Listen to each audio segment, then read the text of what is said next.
당장 나가. 이 도둑놈아. 형님 진정하세요. 이건 오해예요. 오해? 내가 우리 집에 들어온 것부터가 사기야. 당장 이 집에서 꺼져. 거실에서 들려오는 고함 소리에 저는 서재문을 열었습니다. 제 남동생 민수가 한 젊은 남자의 멱살을 잡고 있었고 재수 씨 수지는 옆에서 핸드백을 휘두르며 소리를 지르고 있었지요. 도대체 무슨 일이에요? 제 목소리에 세 사람이 동시에 저를 돌아봤습니다. 그 순간 젊은 남자의 눈과 마주쳤어요. 왜인지 가슴 한구석이 먹먹해지더군요. 누나, 이 사람 도둑이에요. 경찰 불러야 해요. 수진의 목소리는 날카로웠습니다. 여러분, 안녕하세요. 제 이야기를 들어주셔서 감사합니다. 좋아요와 구독을 눌러주시면 큰 힘이 됩니다.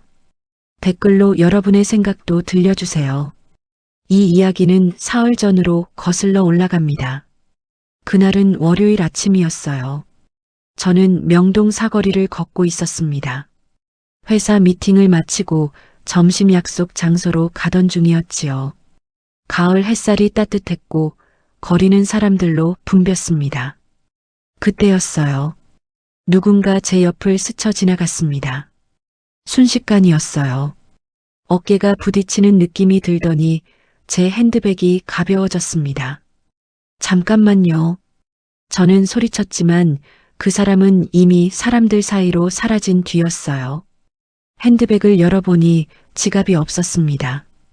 카드며 신분증이며 전부 들어있던 지갑이요. 저는 곧바로 남대문 경찰서로 향했습니다.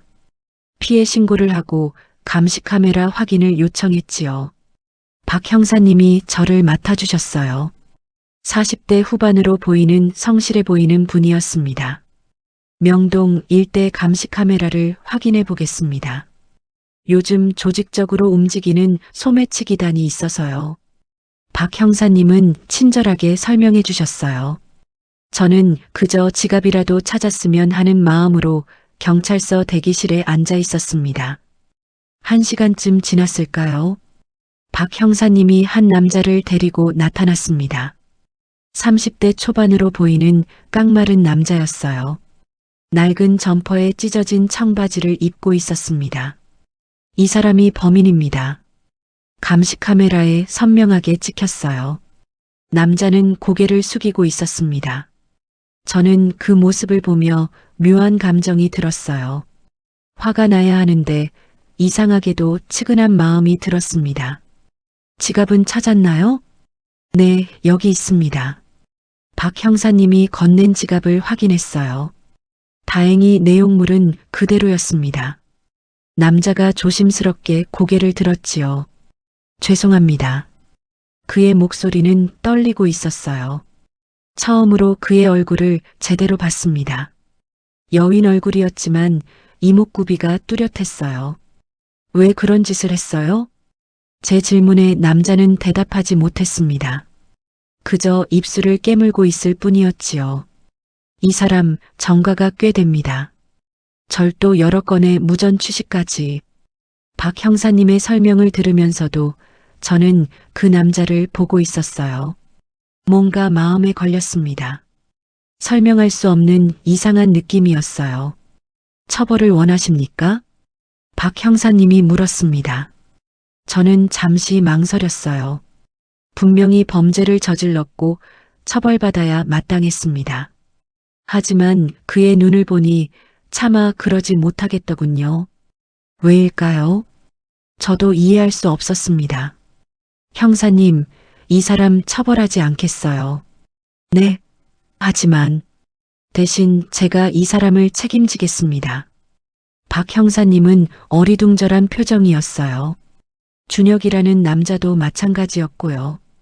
왜 그러세요? 저 같은 놈. 밥은 먹었어요?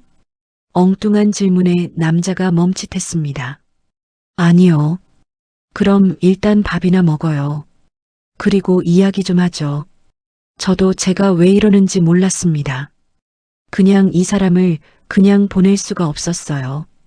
경찰서 근처 식당으로 가서 저는 그에게 밥을 사줬습니다. 이름이 뭐예요? 민준혁입니다. 가족은 있어요? 없습니다. 고아원에서 자랐어요. 고아원. 그 말에 제 가슴 한쪽이 아려왔습니다. 이유는 모르겠지만 이 사람이 불쌍했어요. 언제부터 이런 일을 했어요? 20살 때부터요. 일자리를 구할 수가 없었습니다. 고아원 출신이라는 게 알려지면 다들 꺼렸어요. 준혁은 담담하게 말했습니다. 변명도 하지 않았어요. 그냥 사실만 이야기했습니다. 앞으로 어떻게 살 거예요? 모르겠습니다. 이번에도 또 감옥에 가겠죠. 감옥 말고 다른 선택지를 드릴게요.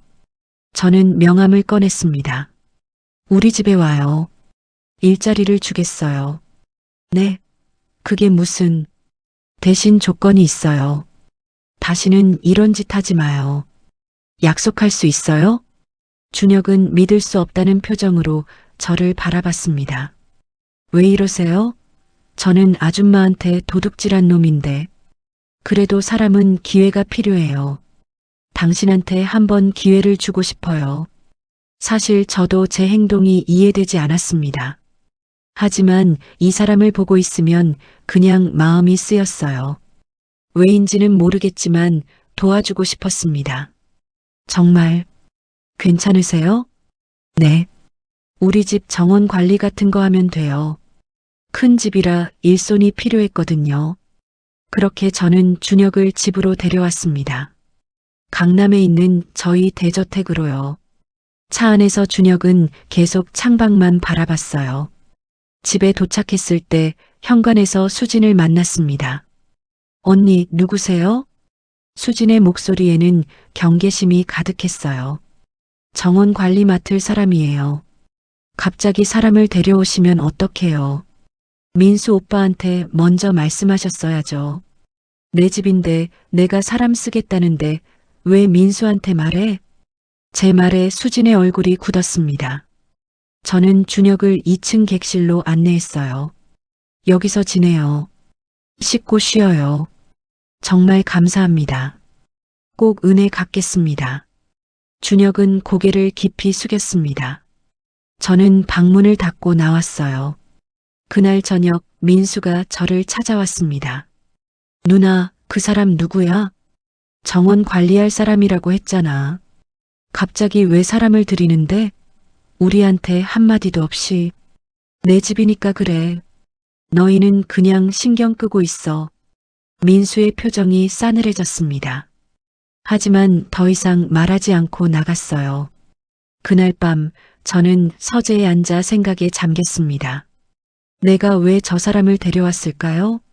단순히 불쌍해서? 아니면 다른 이유가 있는 걸까요? 2층에서 고함 소리가 들렸을 때가 바로 지금이었어요. 저는 서둘러 계단을 올라갔습니다. 그리고 거실에서 민수가 준혁의 멱살을 잡고 있는 장면을 목격했던 거예요. 누나, 정신 차려. 이 사람 정과자라고. 도둑이야. 민수가 소리쳤습니다. 그래서 이런 놈을 집에 들였다고. 내가 책임지고 데려온 사람이야. 손 떼. 저는 민수의 손을 떼어냈습니다. 수진도 끼어들었어요. 언니, 정말 이러시는 거예요? 이 사람 때문에 우리가 피해보면 어떡하려고요? 피해? 무슨 피해? 도둑질하면 어떡해요? 집안 물건 다 훔쳐갈 수도 있잖아요. 그럼 너희 방에 자물쇠라도 채워. 내 일에 간섭하지 마. 제 말에 민수 부부의 얼굴이 일그러졌습니다. 하지만 저는 그들을 신경 쓰지 않았어요. 준혁에게 돌아서서 말했습니다. 괜찮아요. 신경 쓰지 말고 쉬어요. 준혁은 고개를 숙인 채 제게 고맙다는 인사를 했습니다. 그날 밤 저는 잠을 이루지 못했습니다. 알 수 없는 마음이 계속 제 가슴을 흔들었어요. 이 사람을 왜 이렇게까지 도와주고 싶은 걸까요? 도대체 왜? 그날 밤 이후로 며칠이 지났습니다. 준혁은 정말 성실하게 일했어요. 아침 일찍 일어나서 정원을 정리하고 집안 여기저기 필요한 일들을 도맡아 했습니다. 아줌마, 이 나무 좀 봐주세요. 벌레 먹은 것 같아요. 그래요? 그럼 약 좀 사다 뿌려줘요. 네, 알겠습니다. 준혁은 대답할 때마다 고개를 꾸벅 숙였어요. 예의 바르고 조심스러웠습니다. 민수 부부는 여전히 준혁을 못마땅해 했어요. 특히 수지는 준혁이 지나갈 때마다 노골적으로 인상을 찌푸렸습니다. 언니, 아직도 그 사람 내보낼 생각 없으세요? 없어. 일 잘하는데 뭐. 하지만 수진 씨, 내 일에 자꾸 간섭하지 마요. 나도 수진 씨 일에 참견 안 하잖아요. 수지는 입을 다물었지만 눈빛은 차가웠습니다. 사실 저는 오래전부터 민수네 부부와 한 집에 살고 있었어요. 제가 원해서가 아니었습니다. 5년 전 일이었죠. 그때 민수는 사업에 실패해서 빚더미에 앉았었어요. 15억이라는 큰 돈이었습니다. 저는 그 빚을 다 갚아줬어요.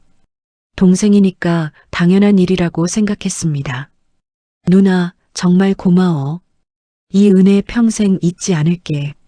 민수는 그때 눈물까지 흘렸어요. 저는 괜찮다고 했습니다. 가족이잖아요. 대신 조건이 하나 있었어요. 민수네 부부가 제 집으로 들어와 살면서 저를 돌봐주는 거였습니다. 저는 혼자 살기 외로웠거든요. 그럼 내가 회사 일도 좀 배워볼까? 누나 혼자 힘들잖아. 그래, 회사 나와. 부사장 자리 줄게. 저는 민수에게 회사 지분 10%도 줬어요. 동생이 잘 됐으면 하는 마음이었습니다. 처음 1년은 괜찮았어요. 민수는 열심히 일했고 수진도 집안일을 도와줬습니다. 하지만 시간이 지나면서 뭔가 달라지기 시작했어요. 누나, 이번 프로젝트 제가 맡아도 될까요? 그래, 해봐. 예산을 좀 더 늘려주시면 안 될까요? 민수는 점점 더 많은 걸 요구했습니다. 저는 다 들어줬어요. 동생이니까요. 수진도 변했습니다. 명품 가방을 사들고 오더니 제게 자랑했어요. 언니, 이거 어때요? 이번 시즌 신상이에요. 예쁘네요. 언니도 하나 살까요? 제가 백화점 단골이라 할인받을 수 있어요. 아니에요, 됐어요. 저는 그런 것에 관심이 없었습니다. 제 인생에서 중요한 건 돈이 아니었거든요. 여러분은 제가 어떻게 이렇게 큰 회사를 만들었는지 궁금하실 거예요. 사실 저는 평범한 집안에서 태어났습니다. 아버지는 공장 노동자셨고 어머니는 식당에서 일하셨어요. 25살 때 저는 결혼했습니다. 남편 정우석은 대학 선배였어요. 착하고 성실한 사람이었습니다. 우리는 작은 신혼집에서 행복하게 살았어요. 1년 후 아들이 태어났습니다. 이름은 민재. 제 삶에서 가장 소중한 존재였어요. 여보, 제가 나 닮았어요. 당신 닮았어요? 당연히 나 닮았죠. 이 잘생긴 얼굴 좀 봐요. 정우석은 농담을 했지만 눈에는 눈물이 가득했어요. 우리는 정말 행복했습니다. 하지만 그 행복은 오래가지 못했어요. 민재가 3살 되던 해였습니다. 그날도 평범한 주말이었어요. 우리 가족은 놀이공원에 갔습니다. 민재는 회전목마를 타고 싶어 했어요. 엄마, 말 타고 싶어요. 그래, 우리 제 태워줄게. 정우석이 민재를 안고 회전목마에 올랐습니다. 저는 밖에서 사진을 찍고 있었어요. 그때였어요. 제 핸드백에서 전화벨이 울렸습니다. 회사 일이었어요. 저는 잠깐 전화를 받으러 갔습니다. 5분도 안 되는 시간이었어요. 전화를 끊고 돌아왔을 때 정우석이 황급히 달려왔습니다. 민경아, 제가 없어. 뭐라고요? 회전목마에서 내렸는데 갑자기 사라졌어. 분명히 바로 옆에 있었는데. 우리는 미친 듯이 아들을 찾아 헤맸습니다. 놀이공원 구석구석을 다 뒤졌어요. 방송도 하고 경찰도 불렀습니다.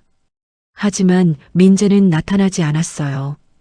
감시 카메라를 확인했더니 낯선 남자가 민재의 손을 잡고 놀이공원을 나가는 모습이 찍혀 있었습니다. 유괴였어요. 경찰은 수사를 시작했지만 아무 단서도 찾지 못했어요. 범인도 아들도 흔적이 없었습니다. 한 달이 지났습니다. 2달이 지났어요. 1년이 지났습니다. 민재는 돌아오지 않았어요. 정우석은 그 충격을 이기지 못했습니다. 매일 술을 마시고 저를 원망했어요. 당신이 전화만 안 받았어도 당신이 쟤를 제대로 봤어야지. 우리는 매일 싸웠습니다. 서로를 탓했어요. 그렇게 3년이 지났을 때 정우석이 집을 나갔습니다. 미안해요, 민경 씨. 나는 더 이상 못 견디겠어요. 그래요. 가세요. 저도 지쳐 있었어요.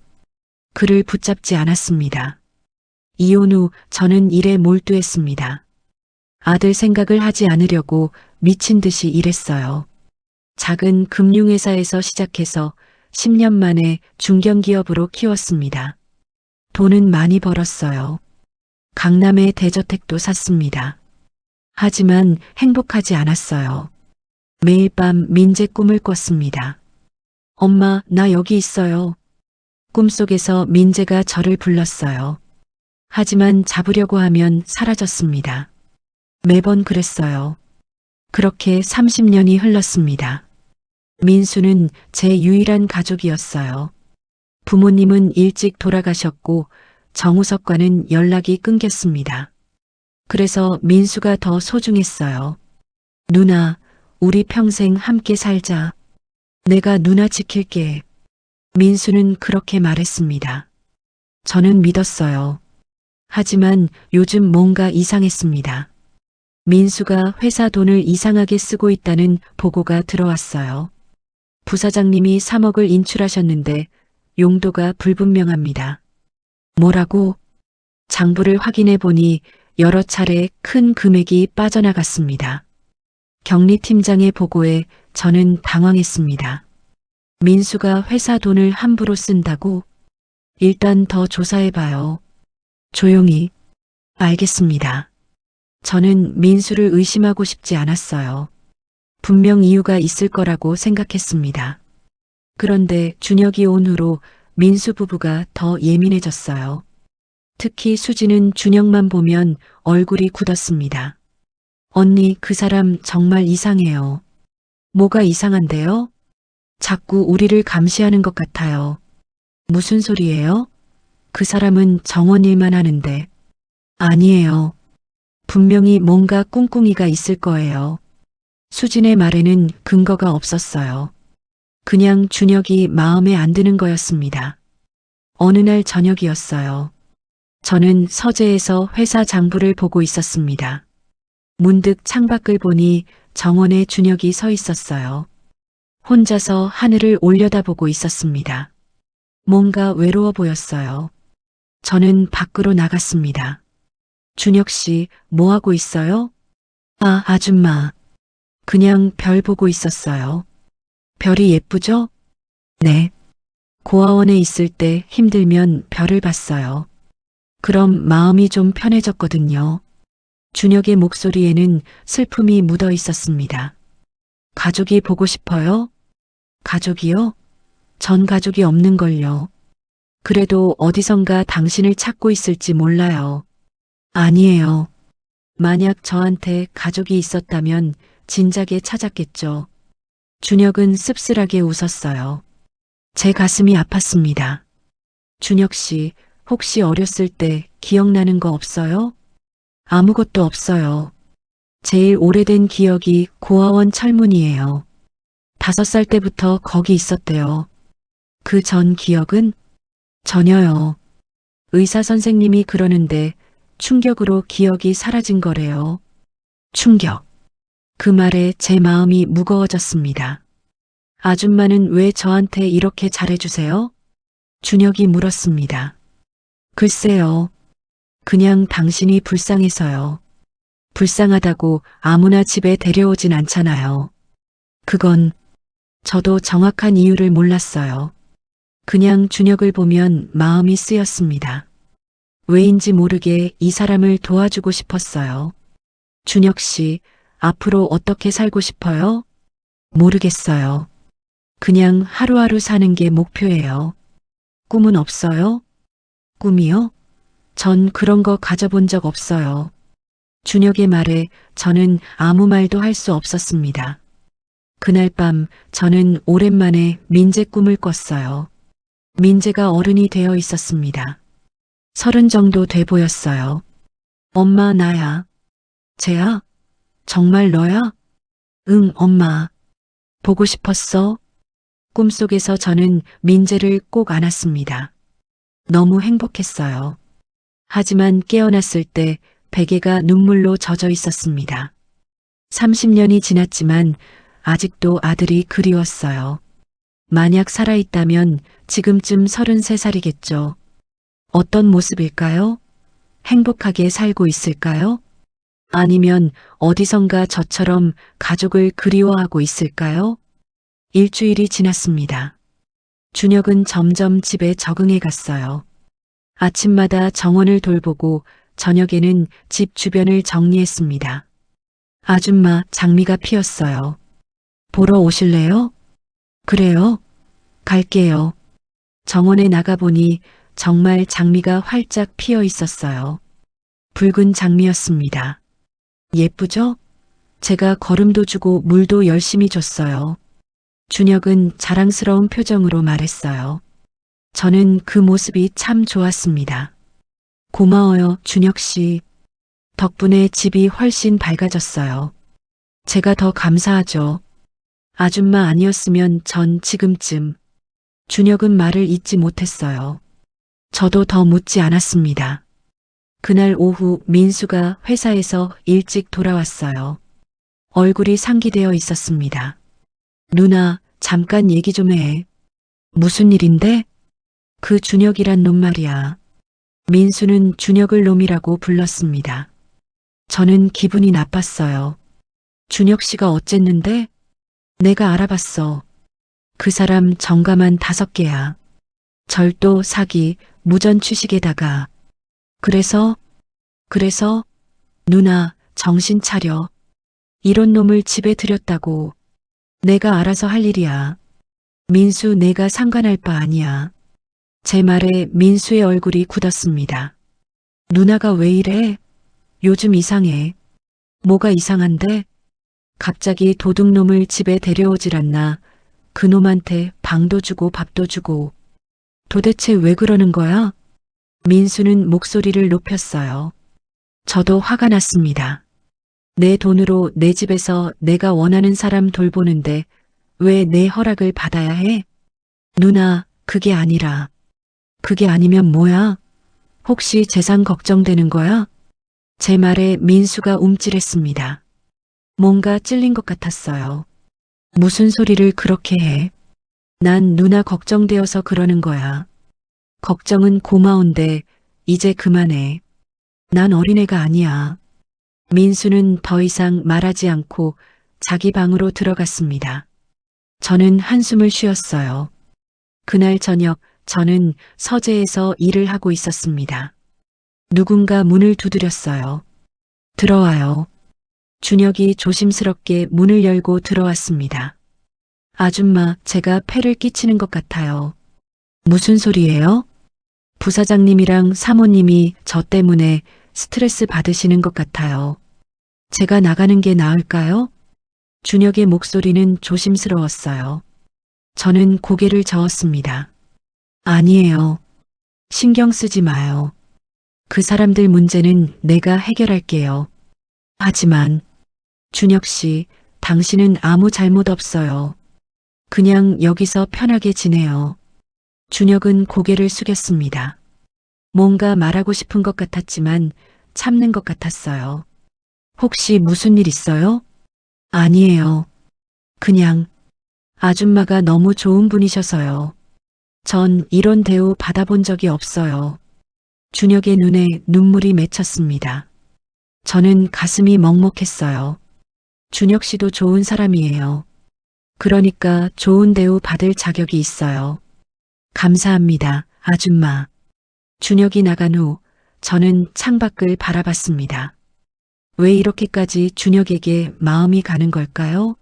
정말 이해할 수 없었어요. 며칠 후였습니다. 민수 부부가 서재에서 무언가 이야기하는 소리가 들렸어요. 저는 복도를 지나가다 우연히 그들의 대화를 듣게 됐습니다. 당신 그 준혁이란 놈 신원 조회 결과 나왔어요. 수진의 목소리였습니다. 뭐래? 놀랍게도 그놈이. 그때 제가 기침을 했어요. 두 사람이 화들짝 놀라며 돌아봤습니다. 무슨 얘기하는 거야? 아, 언니. 아무것도 아니에요. 수진은 어색하게 웃었어요. 민수도 마찬가지였습니다. 준혁 씨 얘기하는 것 같던데? 그냥 궁금해서 알아본 거예요. 언니를 위해서요. 내일은 내가 알아서 할게. 그만 참견해. 저는 차갑게 말하고 자리를 떴습니다. 뒤에서 민수 부부가 수군거리는 소리가 들렸어요. 그날 밤 저는 잠을 이룰 수가 없었습니다. 민수 부부가 뭔가 숨기고 있다는 느낌이 들었어요. 준혁에 대해 뭘 알아낸 걸까요? 새벽 2시쯤 되었을까요? 목이 말라서 부엌으로 내려갔습니다. 그런데 거실에 불이 켜져 있었어요. 조심스럽게 다가가 보니 준혁이 소파에 앉아 있었습니다. 손에는 낡은 사진 한 장을 들고 있었어요. 준혁 씨, 왜 앉아요? 제 목소리에 준혁이 놀라며 사진을 주머니에 넣었습니다.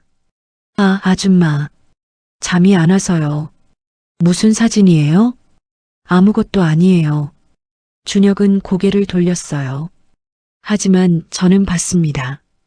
그의 눈가에 눈물 자국이 있는걸요. 준혁 씨, 무슨 일 있으면 말해요. 제가 도와줄 수 있어요. 아줌마는 왜 저한테 이렇게 잘해주세요? 준혁이 물었습니다. 그의 목소리는 떨리고 있었어요. 그게 저도 대답할 수 없었습니다. 정말 이유를 모르겠어요. 그냥 이 사람을 보면 마음이 아팠습니다. 돕고 싶었어요. 전 평생 아무한테도 사랑받아 본 적이 없어요. 고아원에서도 세상에 나와서도 전 그냥 쓸모없는 인간이에요. 그렇게 말하지 마요. 사실이에요. 전 누구한테도 필요한 사람이 아니에요. 그래서 이렇게 사는 거예요. 준혁의 목소리에는 깊은 절망이 묻어 있었습니다. 저는 그의 옆에 앉았어요. 준혁 씨, 당신은 소중한 사람이에요. 누군가에게는 반드시 필요한 사람이에요. 그런 사람이 있을까요? 있어요. 분명히 있어요. 저는 확신에 차서 말했습니다. 왜 그렇게 말했는지 저도 몰라요. 그냥 그래야 할 것 같았어요. 준혁은 저를 바라봤습니다. 그의 눈에는 희망과 의심이 섞여 있었어요. 아줌마, 혹시... 준혁이 뭔가 말하려다 멈췄습니다. 그때 위층에서 발소리가 들렸어요. 누군가 내려오는 소리였습니다.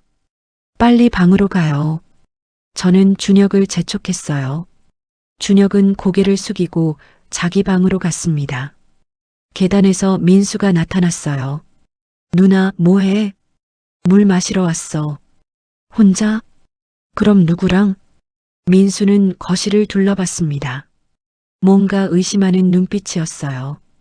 그냥 궁금해서. 누나, 요즘 준혁이란 사람이랑 자주 얘기하지? 그게 왜? 조심해. 그 사람 위험할 수 있어. 무슨 소리야? 내가 알아본 바로는. 민수가 말을 하려는데 수진이 나타났습니다. 여보, 뭐 하는 거예요? 빨리 올라와요. 수진은 저를 보더니 어색하게 웃었어요. 그리고 민수의 팔을 잡아 끌었습니다. 누나, 나중에 얘기할게. 중요한 얘기야. 민수 부부가 올라간 후 저는 한동안 거실에 서 있었습니다. 뭔가 이상했어요. 그들이 준혁에 대해 뭔가 알고 있는 것 같았습니다. 다음 날 아침 저는 박 형사님께 전화를 걸었어요. 형사님, 혹시 준혁 씨에 대해 더 알아볼 수 있을까요? 준혁 씨요? 무엇을 알고 싶으신데요? 그 사람의 과거요. 어떻게 고아원에 오게 됐는지, 가족은 없는지. 알겠습니다. 며칠 시간을 주세요. 전화를 끊고 저는 창밖을 바라봤습니다. 준혁이 정원에서 일하고 있었어요. 햇살을 받은 그의 모습이 눈부셨습니다. 왜일까요? 이 사람을 보면 자꾸 가슴이 아파요. 설명할 수 없는 감정이 저를 사로잡았습니다. 혹시 운명이라는 게 있는 걸까요? 준혁과 제가 만난 건 우연이 아닐지도 몰라요. 그렇게 생각하니 가슴이 두근거렸습니다. 며칠 후 박 형사님에게서 연락이 왔습니다. 사장님, 준혁 씨에 대해 알아본 내용이 있습니다. 직접 만나서 말씀드리는 게 좋겠습니다. 그래요? 오늘 오후에 회사로 와주실 수 있어요? 알겠습니다. 저는 회사 사장실에서 박 형사님을 기다렸어요. 가슴이 두근거렸습니다. 준혁에 대해 무엇을 알게 될까요? 오후 3시 박 형사님이 오셨습니다. 손에는 두꺼운 서류 봉투를 들고 있었어요. 사장님, 준혁 씨의 과거를 조사했습니다. 어떻게 됐어요? 민준혁 씨는 30년 전 고아원에 맡겨졌습니다. 당시 나이는 3살 정도로 추정됩니다. 3살이요? 네. 흥미로운 점은 이겁니다. 박 형사님이 서류를 꺼냈어요.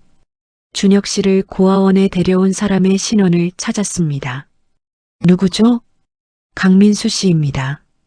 제 심장이 멈추는 것 같았어요. 뭐라고요? 민수가? 네. 당시 기록을 보면 강민수 씨가 길에서 아이를 발견했다고 신고했습니다. 그리고 고아원에 직접 데려다 줬어요. 그게 무슨 소리예요? 저는 믿을 수가 없었습니다. 민수가 준혁을 고아원에 데려다 줬다고? 더 있습니다. 준혁 씨의 왼쪽 어깨에 있는 흉터 기억하시죠? 네. 그 흉터는 화상 흉터입니다. 초승달 모양이에요. 매우 특이한 형태입니다. 박 형사님이 또 다른 서류를 꺼냈어요. 그리고 이건 30년 전 실종된 민재군의 의료 기록입니다. 제 손이 떨렸습니다. 민재, 제 아들. 민재군도 왼쪽 어깨에 똑같은 초승달 모양의 화상 흉터가 있었습니다. 그럼 준혁이가 정확한 확인을 위해서는 DNA 검사가 필요합니다. 하지만 정황상 박 형사님의 말이 끝나기도 전에 저는 무너져 내렸습니다. 준혁이 제 아들이라고? 그리고 민수가 그걸 알고 있었다고? 사장님, 괜찮으세요? 형사님, 이게 확실한 거예요? DNA 검사를 해봐야 확실합니다. 하지만 정황 증거는 충분합니다. 저는 고개를 감싸쥐었어요. 어떻게 이럴 수가 있죠? 민수가 제 아들을 고아원에 버렸다고? 왜 민수가 그런 짓을 했을까요? 그건 제가 더 조사해봐야 합니다. 하지만 박 형사님이 말을 멈췄어요. 뭔가 더 있나요? 당시 강민수 씨는 사장님 남편분과 같이 있었다는 증언이 있습니다. 정우석이요? 네. 놀이공원에서 민재군이 실종된 그날 강민수 씨와 정우석 씨가 함께 있었다는 목격담이 있습니다. 제 머릿속이 하얘졌습니다. 민수와 정우석이 함께? 그날 혹시 민수가 일부러 말을 잇지 못했어요. 너무 끔찍한 생각이었습니다. 사장님, 조심하셔야 합니다. 만약 강민수 씨가 정말로 관련되어 있다면 지금 준혁 씨가 위험할 수 있습니다. 무슨 말씀이세요? 준혁 씨가 진짜 민재군이라는 게 밝혀지면 사장님의 재산 상속에 문제가 생깁니다. 강민수 씨 입장에서는 박 형사님의 말에 저는 온몸이 차가워졌어요. 민수가 준혁을 해칠 수도 있다는 얘기였습니다. 형사님, 준혁이를 보호해 주세요. 일단 DNA 검사부터 해야 합니다. 준혁 씨 동의를 받아야 하는데 제가 설득할게요. 그 전에 민수한테는 절대 들키면 안 돼요. 알겠습니다. 조심하세요. 박 형사님이 나간 후 저는 한동안 멍하니 앉아 있었습니다. 준혁이 제 아들이라니. 그래서 그렇게 마음이 끌렸던 거였군요. 하지만 민수는 왜 그런 짓을 했을까요? 제 동생이 어떻게 조카를 버릴 수가 있죠? 저는 집으로 돌아왔습니다. 현관에 들어서자마자 민수 부부의 목소리가 들렸어요. 이제 어떻게 할 거예요? 누나가 저놈을 진짜 아들처럼 대하잖아요. 수진의 목소리였습니다. 걱정 마. 곧 해결할 거야. 민수의 목소리는 차갑게 식어 있었어요. 해결이요? 어떻게요? 그놈이 여기 있으면 우리한테 위험해. 없애야 해. 없애야 해. 그 말에 저는 온몸이 얼어붙었습니다. 어떻게 없앨 건데요? 방법이 있어. 저번에 알아낸 거 있잖아. 그놈 전과 기록. 그걸로 뭘 할 건데요? 회사 돈을 훔쳤다고 신고하는 거야.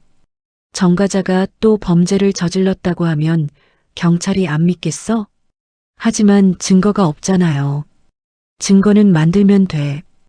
회사 금고에서 3천만 원 정도 빼내서 그놈 방에 숨겨놓는 거야. 여보, 그건 너무 위험한 거 아니에요? 위험한 건 저놈이 여기 있는 거야. 만약 누나가 저놈을 진짜 아들로 인정하면 우리는 다 끝이야. 회사 지분도 다 날아가. 저는 문 뒤에서 그들의 대화를 다 들었습니다. 분노가 치솟았어요. 문을 벌컥 열고 들어갔습니다. 뭐 하는 거야, 너희들? 민수 부부가 화들짝 놀라며 돌아봤어요. 누나. 내가 다 들었어. 준혁이한테 죄를 뒤집어 씌우려고 했지? 누나, 그게 아니라. 닥쳐. 너희들이 준혁이가 누군지 알고 있었지? 민수의 얼굴이 하얗게 질렸습니다. 무슨 소리를. 민재야. 내 아들 민재. 내가 30년 전에 고아원에 버린 그 아이. 수진이 비명을 질렀어요. 민수는 입을 벌린 채 얼어붙었습니다. 어떻게 알았어? 경찰이 다 조사했어. 내가 민재를 고아원에 데려다 준 거, 정우석이랑 같이 있었던 거, 전부 다. 누나, 그건 오해야. 난 그냥 뭐, 길에서 주웠다고. 거짓말하지 마. 저는 소리쳤습니다. 30년 동안 쌓인 고통이 터져나왔어요. 왜 그런 짓을 했어? 왜 내 아들을 버렸어? 민수는 대답하지 못했습니다. 그저 바닥만 내려다볼 뿐이었어요. 말해. 왜 그랬냐고. 재산 때문이었어. 수진이 대신 대답했습니다. 뭐라고? 언니 재산이요. 민수 오빠가 언니 재산을 물려받으려면 조카가 없어야 했어요. 그래서 내 아들을 버렸다고? 당시 민수 오빠는 사업빚이 엄청났어요. 언니 재산이 필요했던 거예요. 저는 믿을 수가 없었습니다. 돈 때문에 조카를 버렸다고? 너희들이 사람이야? 누나, 미안해. 정말 미안해. 민수가 무릎을 꿇었습니다. 하지만 저는 용서할 수 없었어요. 미안하다고? 30년 동안 내가 얼마나 고통받았는지 알아? 매일 밤 악몽에 시달렸어.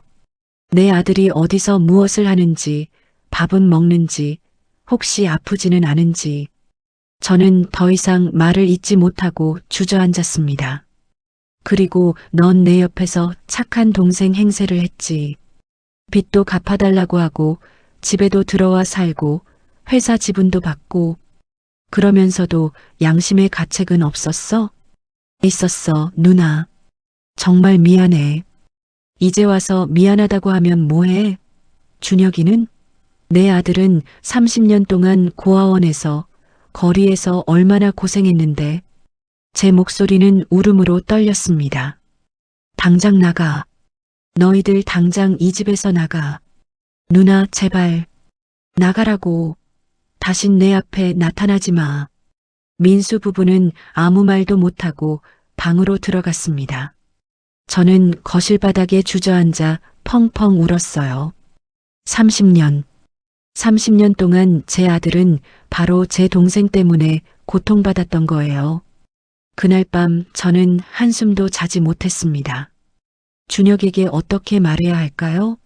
내가 내 아들이라고 30년 만에 찾았다고. 새벽에 저는 준혁의 방 앞에 섰습니다. 노크를 하려다 손을 멈췄어요. 아직은 때가 아닌 것 같았습니다. DNA 검사 결과를 먼저 받아야 해요. 아줌마, 무슨 일 있으세요? 뒤에서 준혁의 목소리가 들렸습니다. 화장실을 다녀오는 길이었나 봐요. 아, 준혁 씨. 깨웠어요?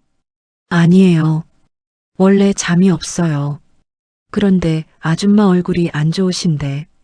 괜찮아요. 그냥 회사 일 때문에 좀 피곤해서요. 준혁은 제 얼굴을 유심히 봤어요. 뭔가 알아챈 것 같았습니다. 아줌마, 저 때문에 부사장님이랑 싸우신 거 알아요. 어떻게 알았어요? 어젯밤에 들었어요. 제가 나가는 게 나을 것 같아요. 안 돼요. 저는 소리쳤습니다. 준혁이 놀라서 저를 봤어요. 절대 나가면 안 돼요. 여기가 당신 집이에요. 하지만 아무 말하지 마요. 제발 여기 있어줘요. 제 목소리가 떨렸습니다. 준혁은 고개를 끄덕였어요. 알겠어요, 아줌마. 아줌마가 원하시면 여기 있을게요. 다음 날 아침 민수가 저를 찾아왔습니다. 누나, 어젯밤 일은 정말 미안해. 미안하다는 말 듣기 싫어. 너희 짐 다 쌌어? 누나, 제발 한 번만 용서해줘. 정말 후회하고 있어. 후회? 30년 전에 했어야지. 이제 와서 후회하면 뭐해? 누나, 됐어. 오늘 안으로 나가. 안 그러면 경찰 부를 거야. 민수는 더 이상 말하지 못했습니다. 하지만 그의 눈빛이 이상했어요. 뭔가 포기하지 않은 것 같았습니다. 점심때쯤 회사에서 급한 전화가 왔어요. 사장님, 큰일 났습니다. 무슨 일이에요? 금고에서 3천만 원이 없어졌습니다. 뭐라고요? 저는 급히 회사로 향했습니다. 경리팀장이 황급하게 저를 맞았어요. 사장님, 어제 오후에 확인했을 때는 분명히 있었는데 오늘 아침에 보니 없어졌습니다. 감시 카메라는 확인했어요? 그게 어젯밤 감시 카메라가 고장났습니다. 고장이요? 뭔가 이상했어요. 너무 우연이 많았습니다. 일단 경찰에 신고하고 그때 민수가 들어왔습니다. 누나, 큰일이야. 뭔데? 준혁이 방에서 돈이 나왔어. 제 심장이 철렁 내려앉았습니다. 뭐라고? 수진이가 청소하다가 발견했어. 준혁이 침대 밑에 돈 봉투가 숨겨져 있었다고. 거짓말하지 마. 거짓말 아니야. 수진이가 지금 그 돈 가지고 있어. 저는 급히 집으로 돌아갔습니다. 거실에 수진이 돈 봉투를 들고 서 있었어요. 언니, 이거 봐요. 준혁이 방에서 나왔어요. 돈 봉투에는 회사 직인이 찍혀 있었습니다. 분명 회사 금고에 있던 돈이었어요. 준혁이는 어디 있어? 정원에 있을 거예요. 저는 정원으로 나갔습니다. 준혁이 장미꽃에 물을 주고 있었어요. 준혁 씨, 제 목소리에 준혁이 돌아봤습니다. 아줌마, 벌써 퇴근하셨어요? 준혁 씨, 솔직하게 말해요. 회사 돈 가져온 거예요? 준혁의 얼굴이 굳었습니다. 무슨 말씀이세요? 당신 방에서 회사 돈이 나왔어요. 3천만 원. 그럴 리 없어요. 저는 그런 거 한 적 없어요. 준혁은 황급히 말했습니다. 저는 그를 믿고 싶었어요.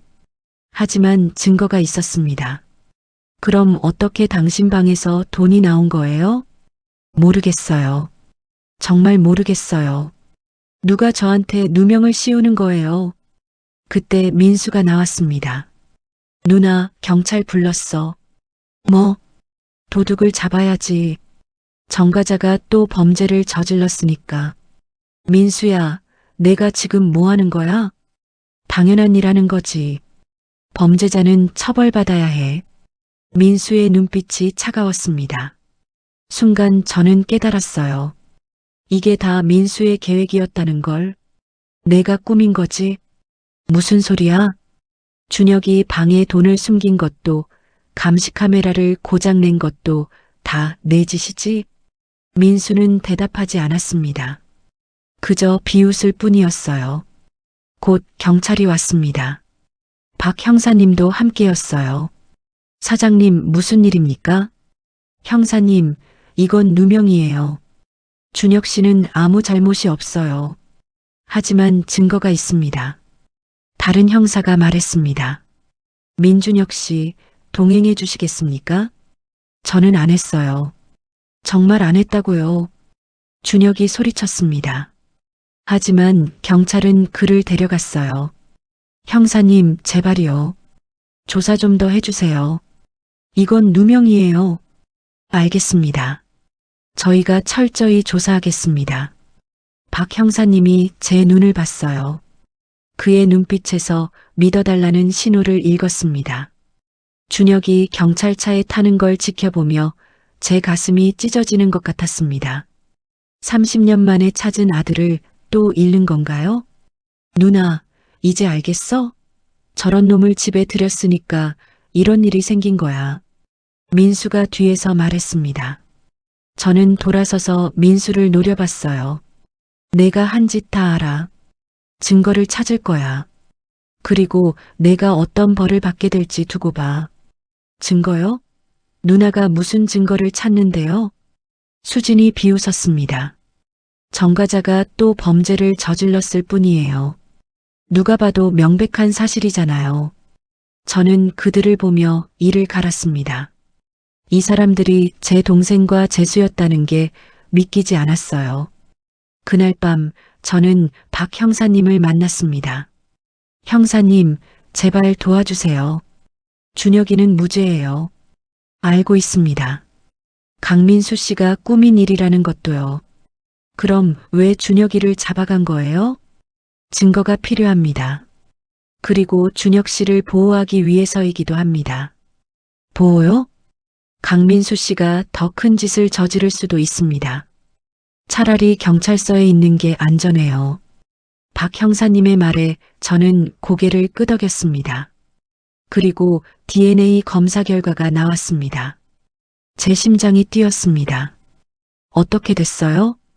민준혁 씨는 사장님의 아들이 맞습니다. 99.9% 일치합니다.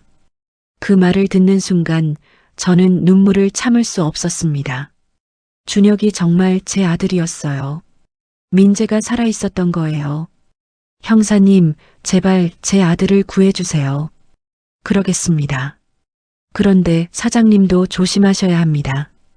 강민수 씨가 사장님도 해칠 수 있어요. 상관없어요.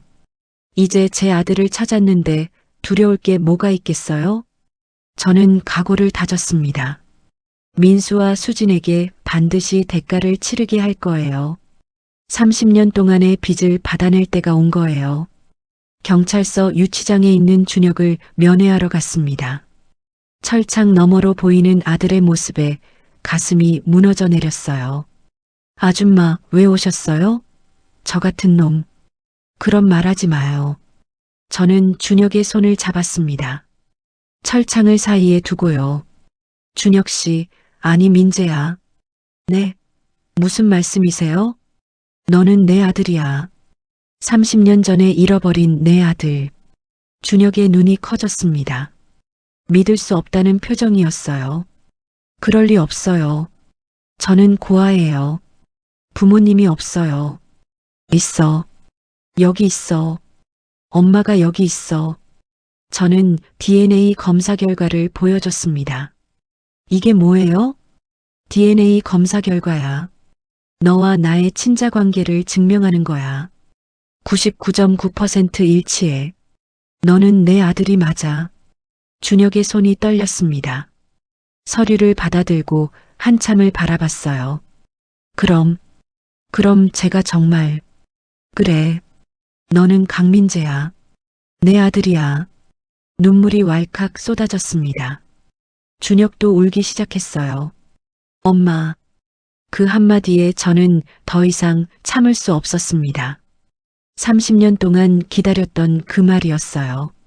미안해, 민재야. 엄마가 너를 지키지 못해서 미안해. 아니에요. 엄마 잘못 아니에요. 엄마가 전화만 안 받았어도, 내 손을 놓지 않았어도. 엄마, 그만해요. 이제 만났잖아요. 준혁이, 아니, 민재가 저를 위로했습니다. 제가 위로해야 할 아들이 거꾸로 저를 위로하고 있었어요.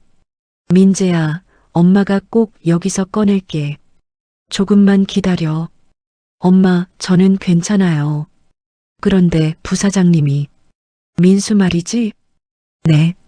그분이 일부러 저한테 누명을 씌운 거죠? 그래. 엄마가 다 알아냈어. 민재의 얼굴이 굳었습니다. 왜 그런 짓을 하신 거예요? 재산 때문이야. 내가 내 아들이라는 게 밝혀지면 민수는 회사 지분을 잃게 돼. 그래서 너를 없애려고 한 거야. 그럼 30년 전에도. 그래. 민수가 너를 고아원에 버린 거야. 내 아빠랑 같이. 민재는 주먹을 불끈 쥐었습니다. 분노로 온몸이 떨리고 있었어요. 제 인생을 망친 게 그분이었군요. 미안해, 민재야. 엄마가 몰랐어. 동생을 믿었어. 엄마 잘못 아니에요. 이제라도 알게 된 게 다행이에요. 저는 민재의 손을 꼭 잡았습니다. 엄마가 꼭 복수해 줄게. 민수와 수진한테 반드시 대가를 치르게 할 거야. 엄마, 조심하세요. 그 사람들 위험해요. 걱정 마. 엄마는 내가 지켜줄 거잖아. 민재가 처음으로 웃었습니다. 그 미소가 얼마나 예뻤는지 몰라요. 경찰서를 나온 저는 곧장 회사로 갔습니다. 경리팀장을 불렀어요. 팀장님, 지난 5년간 민수가 쓴 회사 돈을 전부 조사해 주세요. 전부요? 네. 한 푼도 빠짐없이요. 영수증, 계약서, 모든 거래 내역 다요. 알겠습니다. 이틀 후 경리팀장이 두꺼운 파일을 들고 왔습니다. 사장님, 조사 결과입니다. 어떻게 됐어요? 부사장님이 5년 동안 횡령한 금액이 30억이 넘습니다. 30억이요? 네. 가짜 계약서를 만들고 유령회사에 돈을 보냈습니다. 그 돈이 전부 부사장님 개인 계좌로 들어갔어요. 저는 서류를 넘겨봤습니다. 민수의 서명이 곳곳에 있었어요. 이 자료들로 고소할 수 있어요? 충분합니다. 명백한 횡령 증거예요. 좋아요. 이 자료들 전부 복사해서 변호사한테 넘겨주세요. 알겠습니다. 그날 저녁 저는 집에서 민수를 기다렸습니다. 10시쯤 민수가 들어왔어요. 누나, 아직 안 주무셨어요? 민수야, 앉아. 무슨 일인데? 저는 서류를 탁자에 내려놓았습니다. 이게 뭐야? 내가 5년 동안 횡령한 증거야. 민수의 얼굴이 하얗게 질렸습니다. 누나, 이건 30억이더라. 회사 돈 30억을 빼돌렸어. 누나, 오해야. 이건 투자한 거야. 투자? 유령회사에? 내 개인 계좌로. 민수는 더 이상 변명하지 못했습니다. 왜 그랬어? 내가 돈이 필요하면 달라고 했잖아. 빚도 다 갚아줬고 회사 지분도 줬는데 왜 도둑질을 한 거야? 그걸로는 부족했어. 민수가 처음으로 솔직하게 말했습니다. 부족해? 15억 빚을 갚아주고 10% 지분을 줬는데도? 그래, 부족했어. 누나는 다 가졌잖아. 집도 회사도 전부 누나 거잖아. 나는 동생이라는 이유로 아무것도 못 받았어. 민수의 목소리가 커졌습니다. 부모님이 돌아가시고 전부 누나한테 갔어. 난 뭐야? 동생이니까 참아야 해? 동생이니까 누나 밑에서 일해야 해? 그게 나 잘못이야? 부모님이 회사를 나한테 물려주신 건 내가 능력이 있어서야. 내가 사업 실패한 거 내 탓이야? 능력? 웃기지 마. 누나는 그냥 운이 좋았을 뿐이야. 운이라고? 내가 밤낮 없이 일해서 회사 키운 거 몰라? 그래도 너무 불공평해. 누나는 전부 가졌는데 나는 아무것도 없어. 저는 한숨을 쉬었습니다. 그래서 내 아들까지 빼앗으려고 한 거야? 민수가 입을 다물었습니다. 민재를 고아원에 버린 것도 지금 누명을 씌운 것도 전부 돈 때문이었어? 그래. 민수가 고개를 들었어요. 눈빛이 차가웠습니다. 전부 돈 때문이야. 민재가 살아있으면 누나 재산이 걔한테 가잖아. 그럼 난 평생 쥐꼬리만 한 지분으로 살아야 돼? 너 정신이 제대로 박혔어? 조카를 그런 식으로.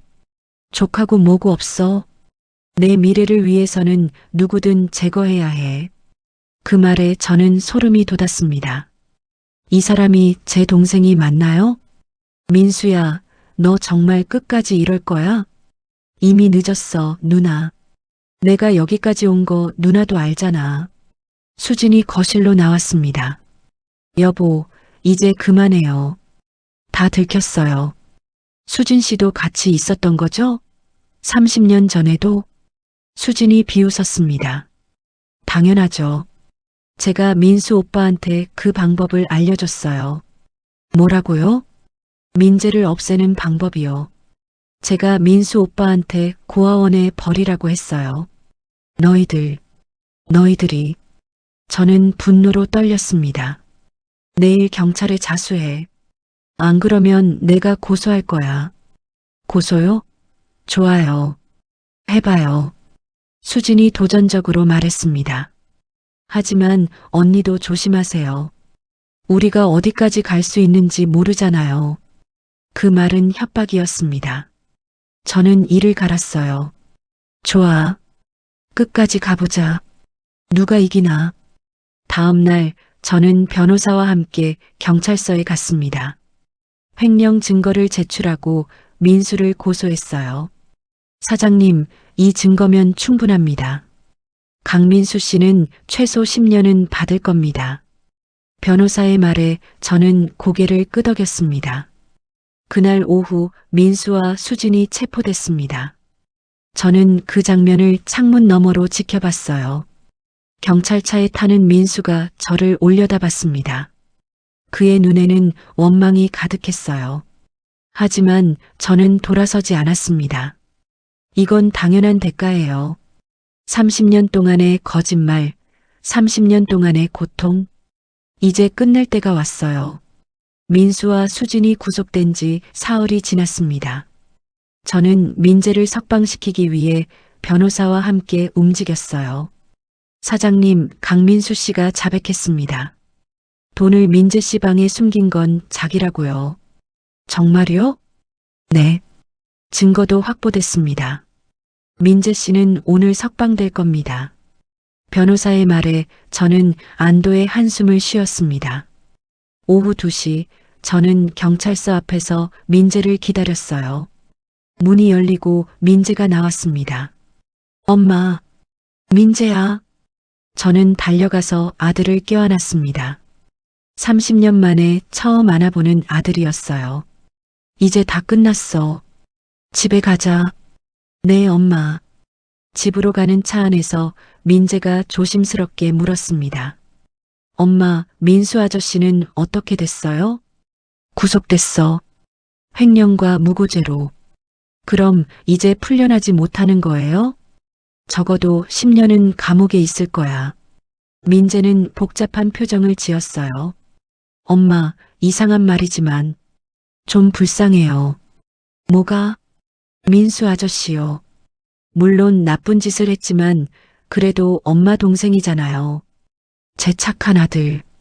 그렇게 고통받았으면서도 남을 불쌍히 여기다니. 민재야, 넌 정말 착해. 엄마를 닮았나 봐요.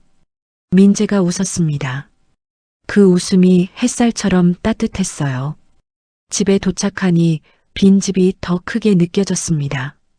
민수 부부가 사라진 집은 조용했어요. 엄마, 제 방은 어디예요? 2층에 있어. 원래 내 방이었던 곳이야. 민재를 2층 방으로 안내했습니다. 저는 30년 동안 그 방을 그대로 둬 있었어요. 와, 여기. 내가 3살 때까지 쓰던 방이야. 장난감도 그대로 있어. 민재는 방을 둘러봤습니다. 눈가가 촉촉해졌어요. 엄마가 이걸 다 간직하고 계셨어요? 당연하지. 언젠가 내가 돌아올 거라고 믿었거든. 엄마. 민재가 저를 꼭 안았습니다. 우리는 한참을 그렇게 있었어요. 그날 저녁 저는 민재와 함께 저녁을 먹었습니다. 30년 만에 아들과 함께하는 식사였어요. 민재야, 뭐 먹고 싶은 거 있어? 엄마가 해주시는 거면 뭐든 좋아요. 그럼 엄마가 제일 잘하는 된장찌개 끓여줄게. 부엌에서 요리를 하는데 민재가 옆에 섰습니다. 엄마, 제가 도와드릴까요? 괜찮아. 그냥 앉아 있어. 아니에요. 배우고 싶어요. 엄마 요리. 민재는 서툴게 팔을 썰기 시작했어요. 손놀림이 어색했지만 열심히 했습니다. 민재야, 고아원에서 힘들었지? 괜찮았어요. 그래도 먹고 잘 곳은 있었으니까. 친구들은 있었어? 없었어요. 전 항상 혼자였어요. 민재의 목소리가 낮아졌습니다. 외롭지 않았어? 외로웠죠. 특히 밤에. 다른 애들은 부모님 얘기하는데 전 할 말이 없었어요. 제 가슴이 찢어지는 것 같았습니다. 미안해, 민재야. 엄마가 지켜주지 못해서.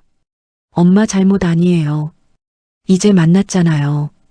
저녁을 먹으면서 민재는 그동안 살아온 이야기를 들려줬어요. 고아원 나와서는 식당에서 설거지도 하고 공사장에서 일도 했어요. 그런데 다들 저를 이상하게 봤어요. 왜? 고아 출신이라고. 믿을 수 없다고. 그래서 일자리를 구하기가 힘들었어요. 그래서 소매치기를. 네. 먹고 살려면 어쩔 수 없었어요. 나쁜 짓인 줄 알았지만 민재의 눈에 눈물이 맺혔습니다. 괜찮아. 이제 엄마가 있잖아. 다시 시작하면 돼. 정말 그럴 수 있을까요? 당연하지. 우리 민재 똑똑하니까 회사 일도 배우고 대학도 갈 수 있어. 엄마, 저 30이에요. 이제 늦었어요. 늦은 거 없어. 하고 싶은 거 다 해. 민재가 처음으로 환하게 웃었습니다. 그날 밤 저는 행복했습니다. 30년 만에 느끼는 진짜 행복이었어요. 하지만 그 행복은 오래가지 못했습니다. 다음 날 아침 박 형사님에게서 급한 전화가 왔어요. 사장님, 큰일입니다. 무슨 일이에요? 강민수 씨가 유치장에서 쓰러졌습니다. 독극물을 먹었어요. 뭐라고요? 저는 급히 병원으로 향했습니다. 중환자실 앞에 수진이 울고 있었어요. 언니, 수진 씨, 민수는 어떻게 됐어요? 아직 의식이 없어요. 의사 선생님이 위험하대요. 수진은 흐느끼며 말했습니다. 어떻게 독극물을? 민수 오빠가 미리 준비했던 것 같아요. 만약을 대비해서. 만약을? 잡히면 자살하려고요. 감옥 가느니 차라리 죽겠다고 했어요. 저는 중환자실 문을 바라봤습니다. 복잡한 감정이 들었어요. 미워해야 하는데 안타까웠습니다. 2시간 후 의사가 나왔습니다. 보호자분 계세요? 네, 여기요. 환자분이 의식을 회복했습니다. 하지만 상태가 좋지 않아요. 만나보시겠어요? 저는 수진과 함께 중환자실로 들어갔습니다. 민수는 침대에 누워 있었어요. 얼굴이 창백했습니다. 누나. 민수야, 왜 이런 짓을 한 거야? 미안해, 누나. 정말 미안해. 민수의 목소리는 가늘었습니다. 이제 와서 미안하다고 하면 뭐해? 알아. 나도 알아. 하지만 정말 후회해. 후회? 30년 전 그날부터 계속 후회했어. 민재를 버린 거, 누나를 속인 거, 전부 다. 민수의 눈에서 눈물이 흘렀습니다. 그럼 왜 계속 나쁜 짓을 한 거야? 멈출 수가 없었어. 한 번 시작하니까 계속 거짓말을 해야 했어. 돈도 더 필요했고, 바보 같은 놈. 알아. 나 바보야. 욕심 때문에 전부 망쳤어. 민수가 제 손을 잡았습니다. 누나, 마지막으로 부탁이 있어. 뭔데? 민재한테 미안하다고 전해줘. 그리고 민수가 숨을 가쁘게 몰아쉬었습니다. 그리고 정우석을 찾아봐. 정우석을? 왜? 그 사람도 연루돼 있어. 30년 전 일에. 무슨 소리야? 민재를 유괴한 건 정우석이었어. 제 심장이 멈췄습니다. 뭐라고? 정우석이 민재를 데려갔어. 내가 부탁한 거야. 그리고 나한테 돈을 받았어. 말도 안 돼. 정우석이 왜?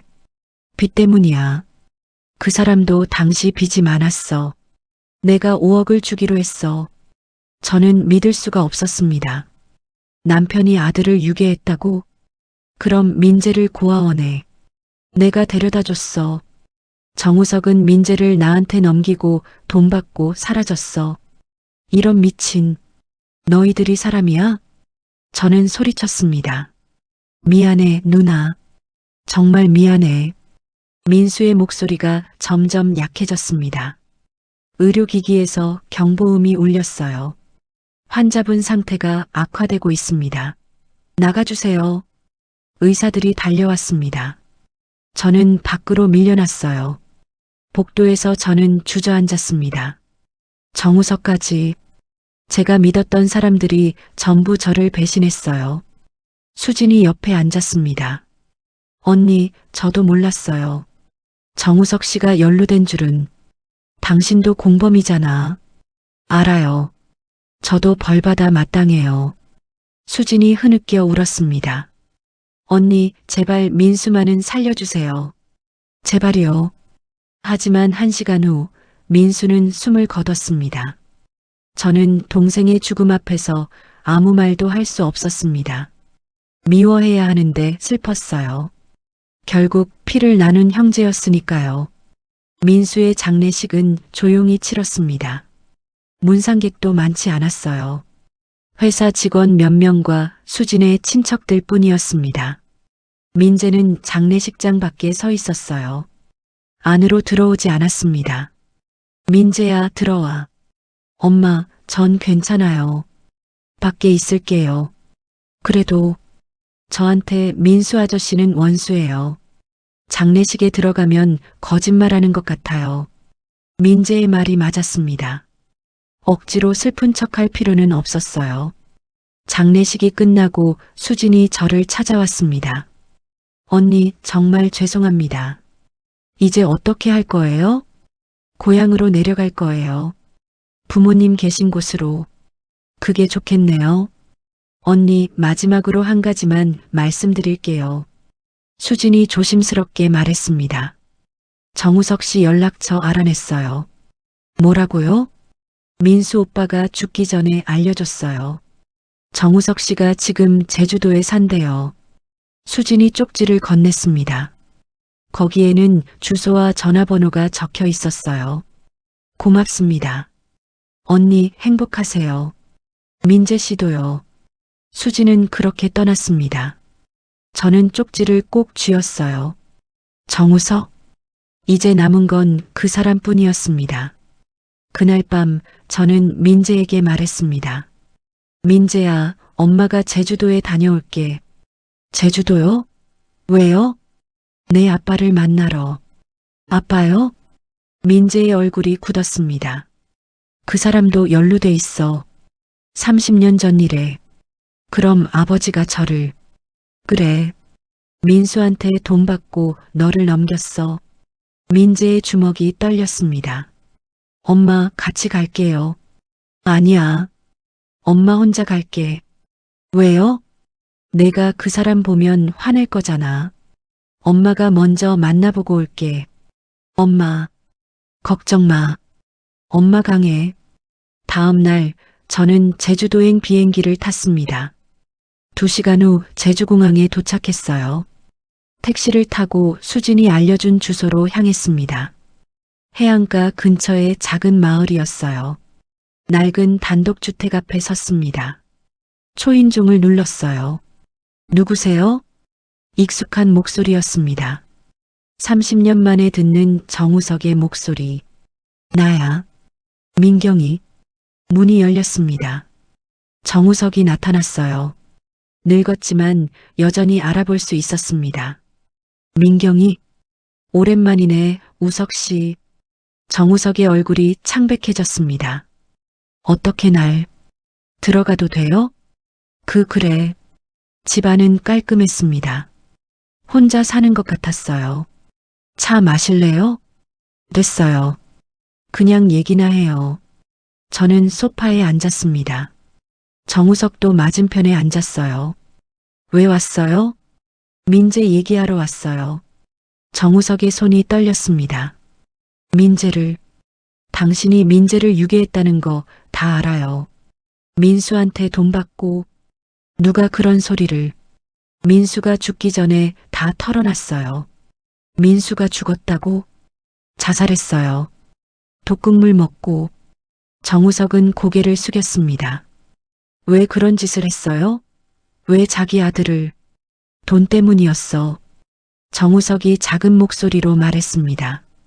돈? 당시 내가 도박 빚이 있었어. 5억이나. 사채업자들이 매일 찾아왔어. 그래서 아들을 판 거예요? 미안해.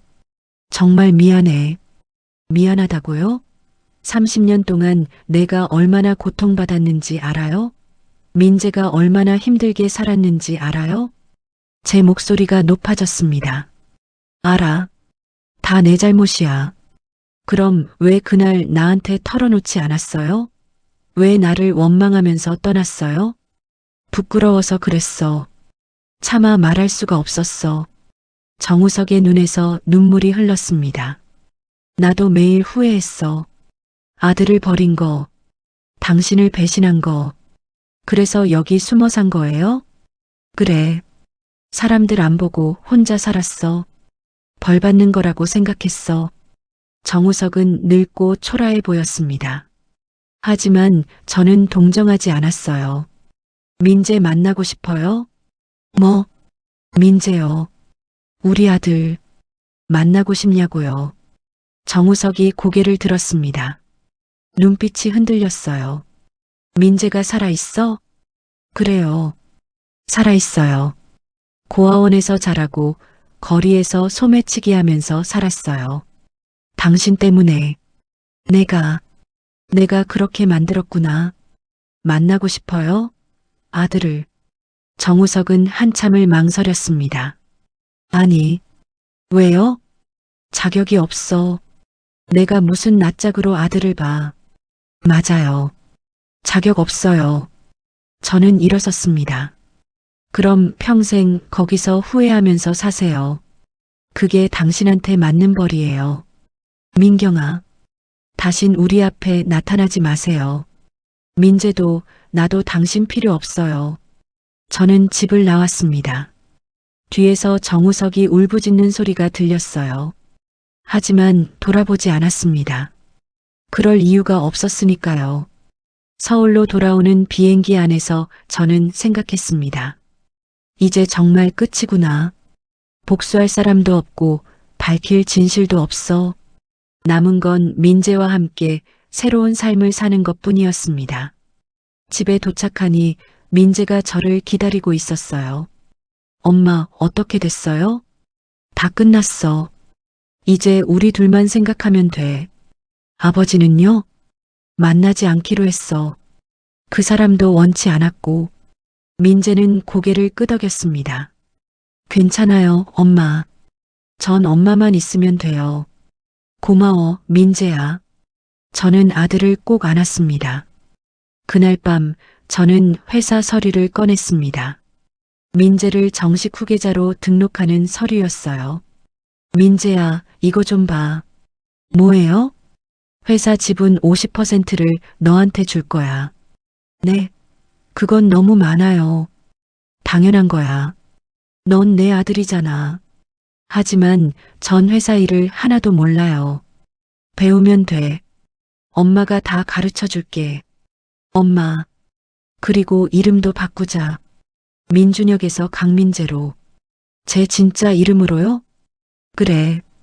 이제 진짜 내 인생을 살아야지. 민재가 울기 시작했습니다. 기쁨의 눈물이었어요. 고마워요, 엄마. 정말 고마워요. 엄마가 더 고마워. 돌아와줘서. 우리는 오래 그렇게 있었습니다. 30년의 시간을 메우듯이요. 이제 시작이었습니다. 진짜 우리의 삶이. 민재가 강민재로 개명하고 회사에 정식으로 등록된 지 한 달이 지났습니다. 민재는 놀라울 정도로 빠르게 배웠어요.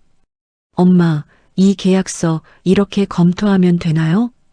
그래, 잘했어. 역시 내 아들이야. 엄마가 잘 가르쳐 주셔서요. 민재는 매일 회사에 나와 일을 배웠습니다. 직원들도 처음엔 의아해했지만 곧 인정하기 시작했어요. 사장님, 아들분이 정말 똑똑하시네요. 그렇죠? 우리 민재 잘할 거예요. 하지만 모든 게 순탄한 건 아니었습니다. 회사 이사회에서 문제가 생겼어요. 사장님, 강민재 씨를 후계자로 하는 건 너무 급작스럽습니다. 김 이사가 반대했습니다. 급작스럽다니요? 민재는 제 친아들이에요. 하지만 경력도 없고 갑자기 나타난 사람을. 김 이사님, DNA 검사 결과도 봤잖아요. 민재는 30년 전 실종된 제 아들이에요. 그건 알지만 회사는 감정으로 운영하는 게 아닙니다. 다른 이사들도 웅성거렸습니다.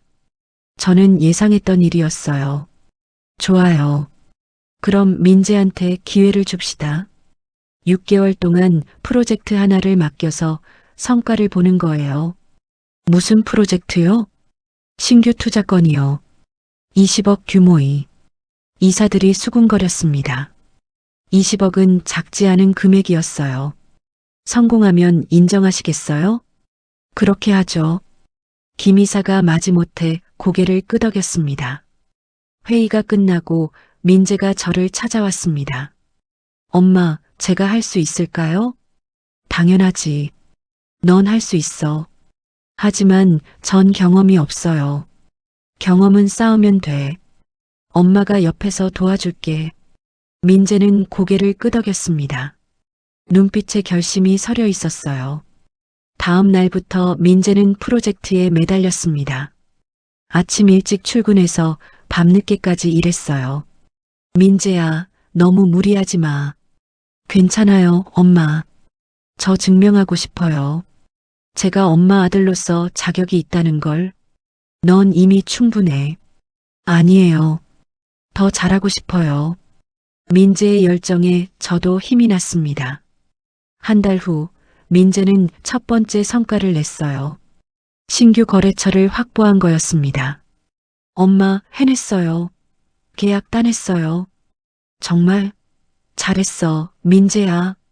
이 회사 사장님이 저를 믿어주셨어요. 제 프레젠테이션을 보고 감동했대요. 민재는 신이 나서 말했습니다. 저는 아들이 자랑스러웠어요. 이사회에서도 조금씩 분위기가 바뀌었습니다. 강민재 씨가 생각보다 잘하네요. 맞아요. 젊은 감각이 있어요. 하지만 김 이사는 여전히 못마땅한 표정이었어요. 어느 날 저는 격리팀장에게서 이상한 보고를 받았습니다. 사장님, 김 이사님이 이상한 움직임을 보입니다. 무슨 움직임이요? 경쟁사와 접촉하고 있어요.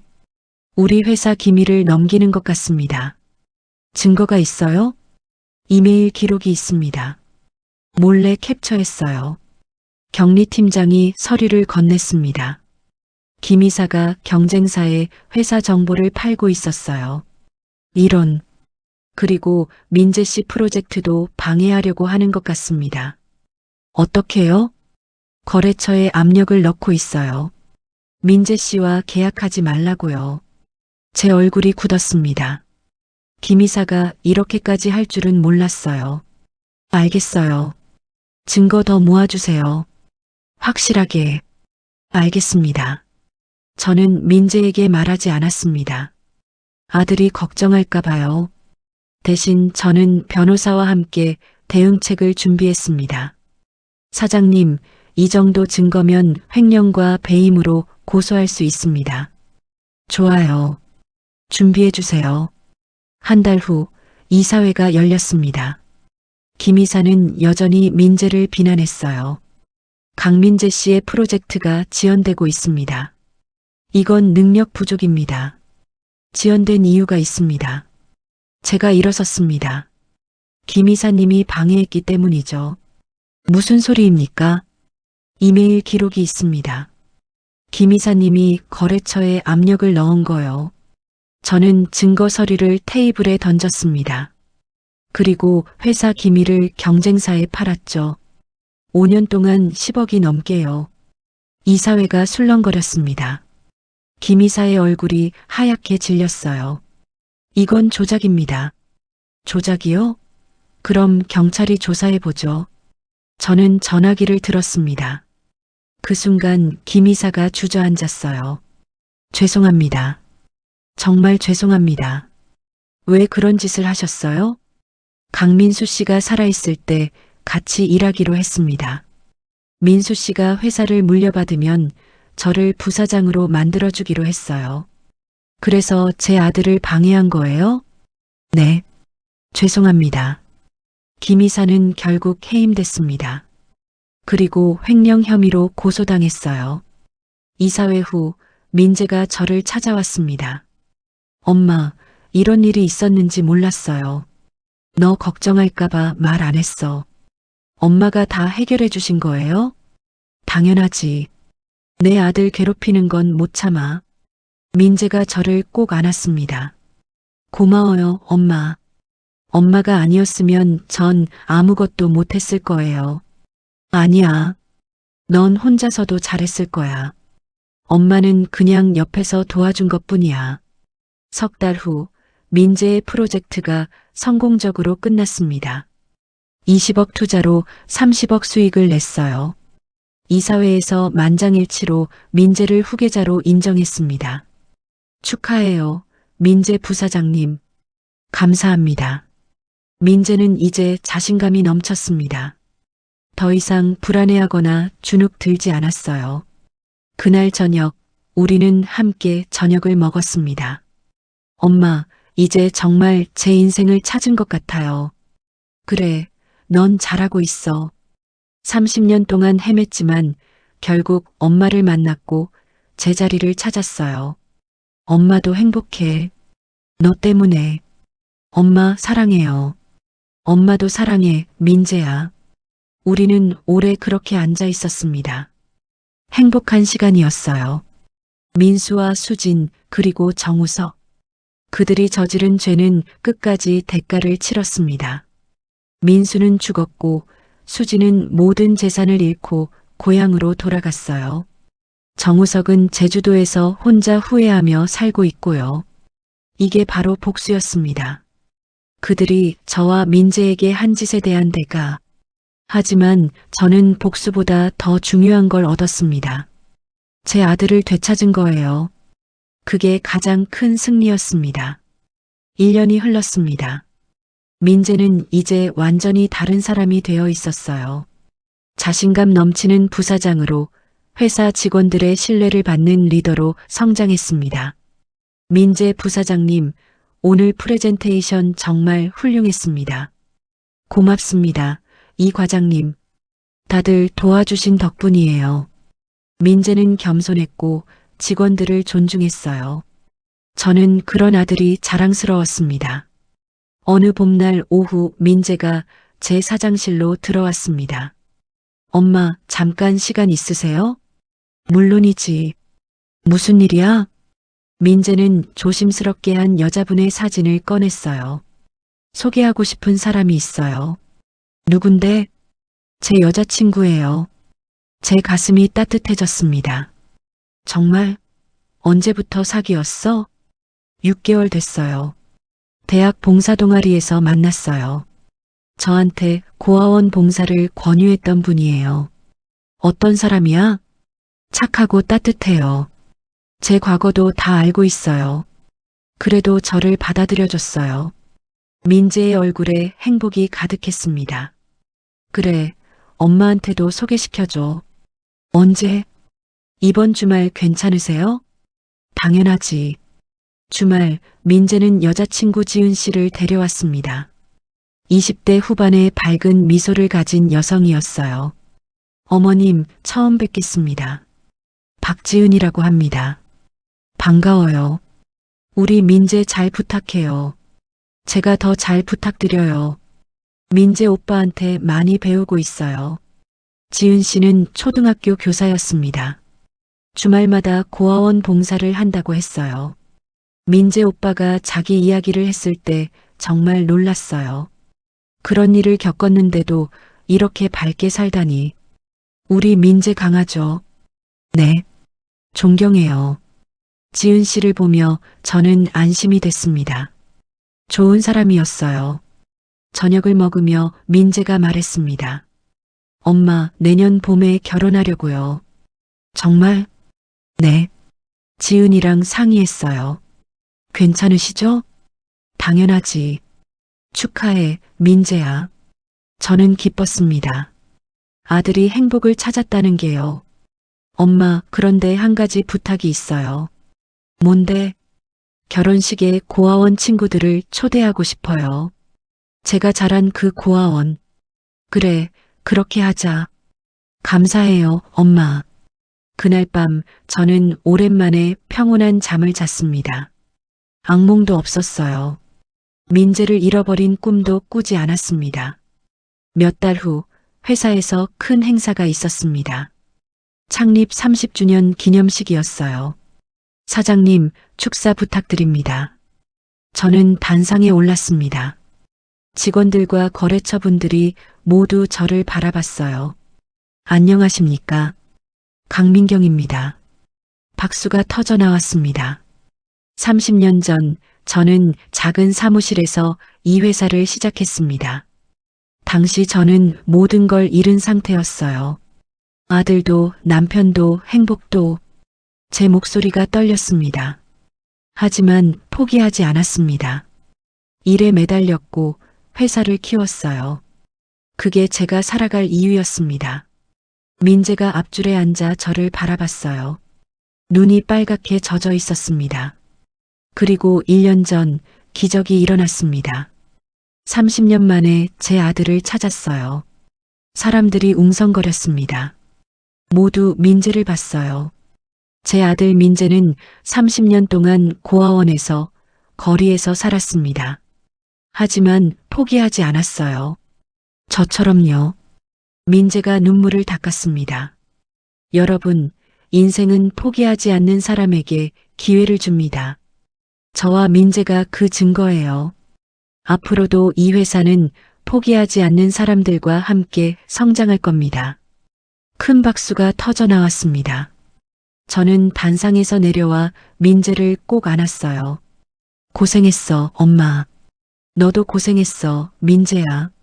다음해 봄 민재와 지은 씨의 결혼식이 열렸습니다. 하객석에는 고아원 친구들이 가득했어요. 민재는 그들 한 명 한 명에게 인사했습니다. 형, 축하해요. 고마워. 너도 잘 지내지? 네, 형 덕분에 지금 제과점에서 일하고 있어요. 민재는 고아원 친구들에게 일자리를 알선해주고 학비도 지원했어요. 자기가 받은 사랑을 나누고 있었습니다.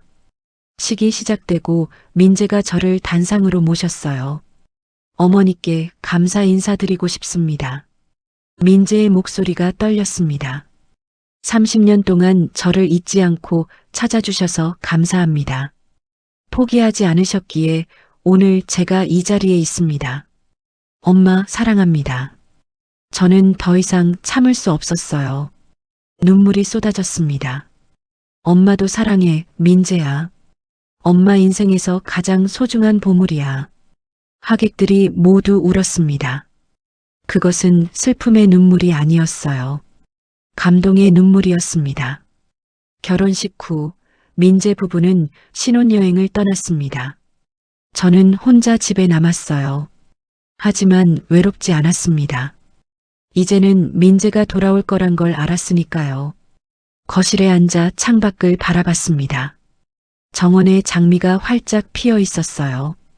민재가 심은 장미였습니다. 30년 전 그날 저는 모든 걸 잃었다고 생각했어요. 하지만 지금 돌이켜보니 그게 새로운 시작이었습니다. 고통 속에서도 포기하지 않았기에 오늘의 행복이 있는 거예요. 민수와 수진, 정우석. 그들은 제게 상처를 줬지만 결국 제가 이겼습니다. 복수는 그들을 파멸시키는 게 아니었어요. 제가 행복해지는 거였습니다. 그리고 가장 큰 복수는 바로 이거였죠. 그들이 빼앗으려 했던 민재가 이제는 제 곁에서 행복하게 살고 있다는 것. 문자가 왔습니다. 민재였어요. 엄마, 잘 도착했어요. 사랑해요. 저는 미소 지으며 답장을 보냈습니다. 엄마도 사랑해. 행복해라, 우리 아들. 핸드폰을 내려놓고 저는 하늘을 올려다봤습니다. 구름 한 점 없는 맑은 하늘이었어요. 이제는 악몽도 없고 후회도 없습니다. 30년의 고통이 끝났어요. 되찾은 시간. 그것은 금보다 귀했습니다. 여러분, 제 이야기가 여러분께 희망이 되었으면 좋겠습니다. 아무리 힘든 시간이 와도 포기하지 마세요. 언젠가는 반드시 봄이 옵니다. 저와 민재가 그랬던 것처럼요. 이 이야기가 도움이 되셨다면 구독과 좋아요 부탁드립니다. 여러분의 응원이 큰 힘이 됩니다. 감사합니다. 그리고 행복하세요.